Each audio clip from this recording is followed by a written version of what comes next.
Have you ever had a hard time deciding what to write about?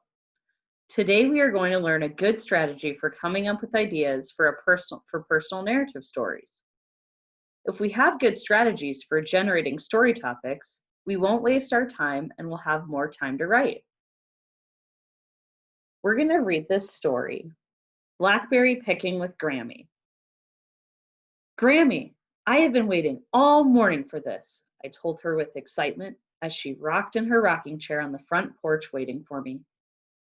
Well, sweetie pie, it sounds like you're ready to go, she replied, giving me a big, warm hug. Grammy bent over and grabbed the handle of the little red wagon that laid in her front yard. The wagon was filled with all kinds of items that would make our day of blackberry picking successful.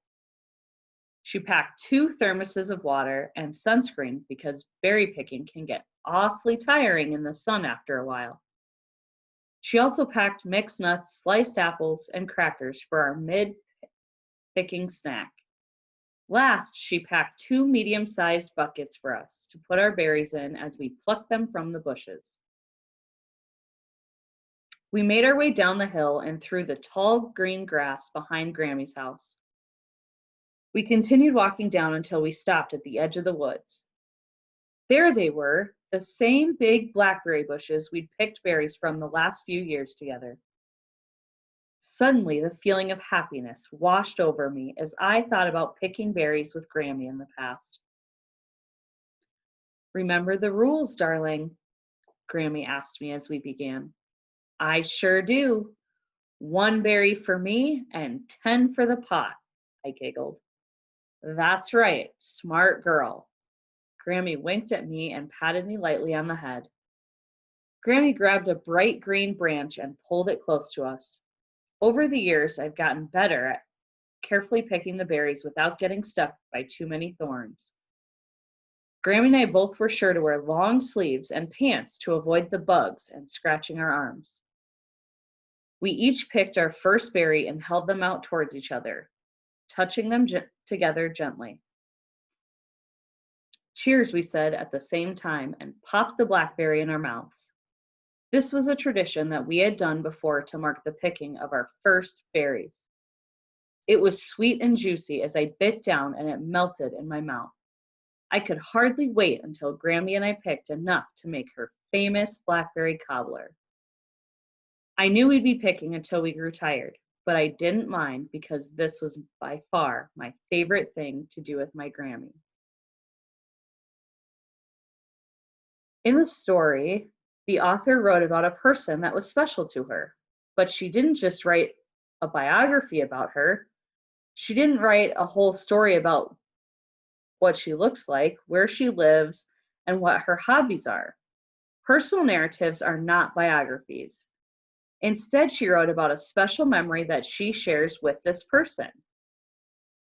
She wrote about something that she did with the person that is special to her.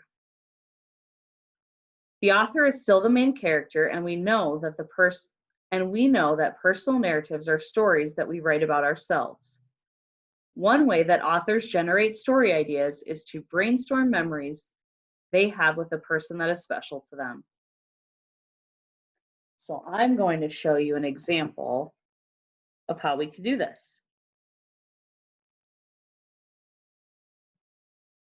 So I have my example here. I'm going to write about my great-grandma.